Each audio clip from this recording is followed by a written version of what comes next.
Proverbios capítulos 1 al 3. Empezamos el libro de Proverbios. ¿Y qué es un proverbio? Según su definición, es un dicho corto e ingenioso que ofrece algún tipo de sabiduría. Para entenderlo mejor, sus sinónimos son sentencia, refrán y adagio. Y creo que lo más indicado y lo que más entendemos es entender un proverbio como un refrán, algo que nos enseña. Y algo interesante de este libro es que en sus estudios indica que es una guía para vivir bien en el mundo de Dios. Es uno de sus propósitos. El propósito de este libro, que además lo indica en su primer capítulo, nada más empezar, indica ya para qué está hecho este libro. Y este libro está hecho para ayudarte a desarrollar una serie de habilidades prácticas para vivir bien en el mundo de Dios. Y esto está enlazado con el temor del Señor, pero ahora entramos ahí. Primero, ¿quién ha escrito este libro? Como bien dice en su primer versículo, el autor principal es Salomón. Salomón es el hijo del rey David. El rey David es una figura muy, pero que muy importante en la Biblia, y tuvo un hijo que se llamaba Salomón. Salomón, cuando tuvo la oportunidad de pedirle algo a Dios, no le pidió riquezas, no le pidió fama, no le pidió éxito. Lo que Salomón le pidió fue sabiduría, que esto lo indicaba en el primer libro de Reyes, en el capítulo 4. Ya he visto y ya he subido los episodios. Pero Salomón era el hombre más sabio del mundo antiguo y además que es el padre de la tradición de la sabiduría de Israel. Esto por un lado. También hay otros autores como son Agur, Lemuel y otros hombres sabios que son anónimos, no indican nombre. Pero, dicho esto, se puede observar cómo este libro se centra mucho en adquirir sabiduría, en tratar qué es la sabiduría, cómo adquirirla, el enseñar. Se centra mucho en enseñar a los hijos, a las futuras generaciones, a las personas en sí. Y ese aprender, el querer aprender, estar abiertos a escuchar y aprender de los demás. Así que bien, algo a destacar, como decía, de la sabiduría es que para obtener esa sabiduría, ese conocimiento, no simplemente basta con adquirir la teoría, sino también entra la práctica, ya que esta palabra en hebreo no significa simplemente el conocimiento, sino significa también habilidad, conocimiento aplicado, porque no nos sirve de nada aprendernos la teoría si luego no sabemos ponerlo en práctica. Así que bien, como decía, el propósito de este libro era ayudar a desarrollar habilidades para vivir bien. Y esto enlazado con el temor del Señor. Me ha encantado esta definición porque a lo largo de toda la Biblia he intentado explicar lo mejor que he sabido qué es el temor del Señor. Y he intentado dejar claro que el temor del Señor no es tener miedo a Dios, sino todo lo contrario. El temor del Señor se utiliza con un sano sentido de reverencia y asombro por Dios y por mi lugar, por tu lugar en el universo. Luego también este significado, este temor de Dios, también se refiere a esa mentalidad moral que reconoce que no soy Dios y que por mí mismo no puedo definir qué es el bien o qué es lo que está bien y qué es lo que está mal. Que nos pasa muchas veces de, ay, es que esto no está bien o esto podría ser de otra forma, no, tú puedes hacer eso, tal. Nos puede pasar el que nos creamos dioses en algunas ocasiones y esto no está bien. Dios define lo que está bien y lo que está mal. Y por último, el temor del Señor también se refiere a esa humillación delante de Dios, ese reconocer que soy humano, que tengo fallos y que Dios es perfecto y que gracias a Él me puede ayudar para corregir todos estos fallos que yo voy teniendo y a seguir adelante poco a poco. Por lo tanto, dicho esto, pasamos a el primer capítulo, que lo he estado comentando por encima, que empieza con su título, define el libro, dice quién lo ha escrito, o sea, en su mayor parte Salomón, y empieza con los propósitos. Y me encanta que la mayoría son verbos que son: ¿para qué está escrito este libro? Para aprender, para comprender, para adquirir, en este caso, instrucción adecuada, para enseñar y para descifrar. Descifrar, en este caso, resolver los problemas difíciles o las cosas que se nos van dando a lo largo de nuestra vida. Destaca mucho las palabras justicia, equidad y rectitud. Y de nuevo vuelve a contrastar que conocimiento y sabiduría es diferente. El conocimiento es una recopilación de un hecho y la sabiduría es el uso correcto de lo que sabemos para la vida diaria. Usar bien esa teoría, aplicar bien la teoría. Entonces, otra cosa interesante que dice: el sabio escucha y aumenta su saber y el inteligente adquiere destreza. Es decir, que tú escuchas y aumenta tu saber. Escuchando, tú aprendes y tú vas creciendo como persona y también en ese saber va creciendo tu inteligencia. Si no escuchamos, nunca vamos a aprender, nunca vamos a poder crecer si estamos cerrados a aprender de los demás.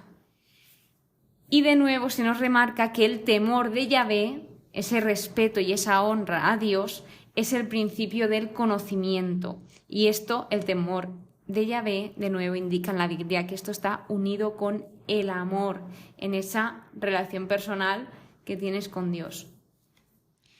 De modo que aquí empieza a plantearse una serie de recomendaciones de la sabiduría, donde empiezan los discursos de un padre a un hijo, como imaginaos vuestro padre dándoos consejo a vosotros. Y empieza hablando de las malas compañías, siempre como indicándole al hijo que escuche, que esté atento a lo que le va a decir, y también destacando la importancia tanto de las enseñanzas de él mismo, del padre, como también de la madre. El padre le está diciendo: no olvides la enseñanza de tu madre, remarcando la importancia de ambos papeles, que los dos papeles son igual de importantes. Así que bien, dicho esto, aquí habla sobre las compañías, sobre cuidarse de con quién se junta, porque en este caso habla de los pecadores. Obviamente todos somos pecadores, pero hay personas que sí que eligen ir por el camino del mal. Entonces esas personas te llevarán por el camino del mal si han elegido este. Entonces nos dice que aquí eres tú quien elige con quién ir. Tú tienes esa libertad para elegir si quieres ir con unos o con otros. Tú tienes esa libertad para elegir el camino del bien o el camino del mal. Entonces, si tú te juntas con personas que van por el camino del mal, la compañía es una fuerza y una influencia muy poderosa. Al final, si tú estás continuamente juntándote con alguien que va por el mal camino, vas a acabar ahí, quieras o no, por mucha resistencia que le pongas, de una forma u otra acabarás ahí. Entonces, aquí muestra esa relevancia y le dice: no sigas su camino, aleja tus pasos de su senda.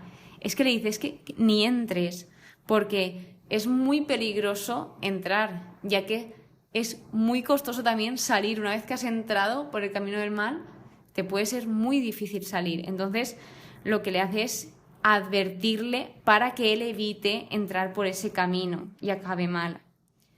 Le habla sobre la avaricia, sobre que la avaricia lo que hace es quitar la vida. Dice: le quita la vida a su propio dueño. De repente, en este capítulo, entra la sabiduría. Es como que está personificada. Y la sabiduría es una mujer que se encuentra pregonando por las calles y convoca a todos los habitantes, es decir, no se deja a nadie, todos están convocados. Entonces ella dice que ella alza su voz, que va gritando por todos lados, que va intentando advertir, que va comunicando las cosas, pero la cosa es que a ella no la aceptaron ni le hicieron caso. Había mucho ruido, mucha gente no quería escucharla y pasan de ella. Entonces, esto tiene sus consecuencias, porque si tú no aceptas ir por el camino de sabiduría, lo contrario es la ignorancia. Entonces, claro, ella va con toda su buena fe, por así decirlo, para ayudar a los demás, tendiendo la mano. Lo dice: os llamé y no hicisteis caso, os tendí mi mano y nadie atendió, despreciasteis mis consejos. Entonces, claro, ella no va a cohibir la libertad de los demás, ella también se apartó de todas estas cosas. Entonces dice que la propia rebeldía matará a los simples, pero el que me escucha, refiriéndose a ella, a la sabiduría, vivirá seguro, tranquilo y sin miedo a la desgracia. De modo que vemos, lo importante es que la sabiduría se presenta a todos, se presenta en cada lugar y que es presentada como una mujer que está ofreciendo su guía y su ayuda al mundo, pero que tenemos libertad de decidir si queremos aceptar o no. El capítulo 2 nos sigue con los beneficios de la sabiduría. Me encanta esto porque te va diciendo todas las razones, todos los propósitos, todos los objetivos que conlleva la sabiduría y el por qué te está diciendo estos consejos. Vuelve a referirse a su hijo, vuelve a decirle que si él acepta sus palabras, porque en todo momento el padre está invitando a su hijo a escucharlo, a aprender de él, a adquirir ese conocimiento, y aceptar es muy paralelo a atesorar, a guardar las palabras en el corazón. Pero todo esto no es fácil, porque tú puedes escuchar, pero llevarlo a la práctica requiere un tiempo, a pesar de que el escucharlo ya es un gran paso, porque poco a poco lo puedes ir poniendo en práctica y ya sabes para cuándo pase cada una de las situaciones. Entonces esto requiere un gran esfuerzo. Así que bien, dice: exhorta al hijo a buscar la sabiduría, la prudencia, la inteligencia, para entonces que él comprenda el temor de Yahvé, porque muchos de nosotros nos cuesta comprender qué es el temor de Yahvé o cómo llevarlo a cabo. Y dice: encontrarás el conocimiento de Dios. El significado que indicaba del conocimiento de Dios es la intimidad personal con Dios a través de la obediencia a su palabra, porque también se destaca la importancia de obedecer. Luego, versículo 6, porque es Yahvé quien da la sabiduría, y de su boca brotan el saber y la prudencia. Es decir, de donde sale la sabiduría es de Dios, se encuentra en él. Entonces él tiene el poder de darla y de quitarla. Además que también destaca la importancia de la palabra de Dios, porque su palabra revela el conocimiento y la inteligencia. No lo he dicho, pero en el libro de Job, que es el libro anterior que hemos estado estudiando, también destaca en varias ocasiones tanto la sabiduría como la inteligencia, y hace unas preguntas muy reflexivas sobre esto. Entonces, se nos dice que Yahvé nos concede esto también, que nos vigila nuestros pasos y que nos guarda, que nos protege. Vuelve a destacar esa justicia, el derecho, la rectitud, los caminos del bien, porque Dios es justo. Y luego nos vuelve a decir otra vez para qué esta sabiduría, para qué el saber, para qué es la reflexión y para qué es la prudencia. La idea general aquí es para apartarte del mal camino. Y de nuevo, acabando este capítulo, nos dice las razones para seguir por el camino de los buenos, de los justos. Porque, por ejemplo, porque los rectos habitarán la tierra y los íntegros permanecerán en ella, pero los malvados serán desgajados en la tierra y los traidores serán arrancados de ella. Es decir, que al final se hará justicia con las personas justas y con las personas malvadas o injustas.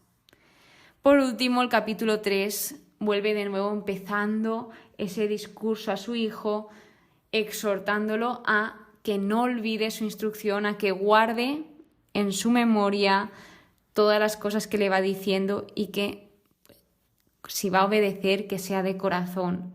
Porque si hacemos las cosas por obligación, al final no las estamos haciendo con gusto y esto se puede convertir hasta en un infierno. Entonces, invita al hijo a que haga estas cosas con obediencia y sobre todo de corazón, porque él las siente. Algo muy bonito que le dice es que no te abandonen el amor y la lealtad, que las grabe en la tablilla de su corazón. Y luego se nos responde a una pregunta como puede ser el cómo se puede conocer la voluntad de Dios. ¿Cómo puedo conocer yo lo que Dios quiere en mi vida? Sobre todo, primero, el confiar en Dios de todo corazón y no fiarse nunca de nuestra inteligencia, porque somos humanos y podemos fallar e incluso un deseo que se nos meta en la cabeza podemos pensar que viene de Dios. Y eso hay que discernirlo muy bien porque hay cosas que sí vienen de Dios, pero hay cosas que no vienen de Dios y que nos pueden llevar a la perdición. Por eso es importante distinguir y discernir sobre qué es lo que está bien y qué es lo que está mal. Otra de las cosas, prestar atención, obviamente, tener los oídos abiertos, reconocer a Dios y honrarlo, y el confiar en Dios te lleva a ese temor de Yahvé y a evitar el mal. Si tú estás cerca de Dios, vas a alejarte del mal camino. Aquí decía un ejemplo que es que tú no puedes confiar en Dios 50%, 50%. O confías en Dios o no confías en Dios. Es difícil, muy difícil. A veces se nos puede hacer muy, pero muy difícil. Pero tú no puedes tener un pie en una roca y un pie en la arena movediza, porque al final te vas a hundir. Un pie en cada lado, al final te vas para abajo. Y esto me gustó mucho aprenderlo en el estudio porque nos pasa de que sí, confiamos en Dios, pero hay veces que por el momento en el que estemos se nos puede ir poco a poco esa confianza. Entonces, ese ejemplo de estar 50-50 te hace ver de que o estás encima de la roca o estás en la arena movediza, pero un pie en cada lado al final te hunde. Continúa en este discurso a que honre a Yahvé con todas sus riquezas, con todos sus bienes. Job nos enseñó a que Job era un hombre muy, muy rico, pero él era un hombre recto y justo y él supo distribuir todas sus riquezas y honrar a Yahvé con estas. De hecho, en el Antiguo Testamento se destaca cómo las personas solían dar lo primero y lo mejor a Dios en esos sacrificios, en los holocaustos. Les daban siempre lo mejor a Dios. Se invita al hijo a no despreciar la instrucción de Yahvé, a no despreciar esa corrección o esas lecciones que Dios nos dan. Porque algo que me encantó es que dice, porque Yahvé reprende a quien ama, como un padre a su hijo amado. Y dice, Dios siempre disciplina con amor. Nunca desde el odio, nunca desde el mal, sino todo lo contrario. Él siempre nos enseña con amor y de la mejor manera. Y al final, si Dios no nos corrigiese, el no corregir es un signo de descuido, es un signo de indiferencia egoísta que a menudo esto es acompañado al descuido. Si no corriges a alguien es porque no te interesa o porque no te importa. Entonces, qué importante es aprender de nuestras correcciones, aprender de nuestros fallos, de nuestros errores. Por último, habla sobre la felicidad del sabio, donde nos dice que feliz es el hombre que encuentra la sabiduría y feliz es el hombre que adquiere la prudencia. La sabiduría te destaca en muchísimas ocasiones a lo largo de este libro y mirad que solo es el principio, que es invaluable, que no tiene valor y que es muchísimo mejor que cualquier ganancia material. Y esto te da larga vida, riqueza y gloria, delicia, una vida pacífica, también te habla del árbol de la vida, etc. Te dice que Yahvé fundó la tierra con sabiduría y que estableció los cielos con inteligencia. y te dice el por qué tú no tienes que temer. En el versículo 26, porque Yahvé estará a tu lado y librará tus pies de la trampa. Al tener ese temor del Señor, al confiar en Dios, vemos cómo no hay que temer nada porque Dios está a tu lado y Dios te va a proteger, que es lo que hemos visto a lo largo del capítulo. Y por último, destacar que nos dice en el versículo 27, no niegues un favor a quien lo necesita. No dejes para mañana lo que puedas hacer hoy. Si ves que puedes ayudar a alguien hoy, ayúdalo hoy. No lo alargues porque nunca sabes qué puede pasar mañana. Así que lo bueno que debemos hacer se debe hacer de inmediato. Eso ha sido estos 3 primeros capítulos donde se destaca muy intensamente el cómo vivir bien, el cómo llevar una vida por el buen camino, por el camino recto, por el camino de los justos, y donde se va aprendiendo poco a poco a vivir confiando en el Señor y a tener una vida feliz, una vida plena, dichosa. Pero bueno, esto es solo el principio, vamos a ir aprendiendo poco a poco, así que muchas gracias por escucharme, muchas gracias por estar aquí y nos vemos en el siguiente episodio. Que tengas muy buen día y que Dios te bendiga.